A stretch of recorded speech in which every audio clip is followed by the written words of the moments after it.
તો વિચારો કે ભાઈ અચાનક તમે કાલે મરી જાઓ તો શું થાય? તો ભાઈ તમારા સગા સંબંધીઓના ફોન આવશે અને પૂછશે કે મર્યાને કેટલો ટાઈમ થયો, કારણ કે તમારા અંતિમ સંસ્કારથી વધારે ઉતાવળ એમને પાછા ઘરે જવાની હશે.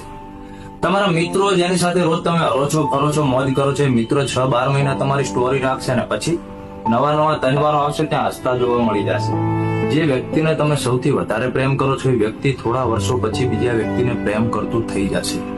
હા, પણ જો કોઈ સૌથી વધારે દુઃખી હશે તો એ છે તમારા ઘરવાળા. પણ અફસોસની સાથે કહેવું પડે કે સમાજની મજબૂરીના કારણે એ પણ લોકો સાથે હસતા બેસતા થઈ જશે.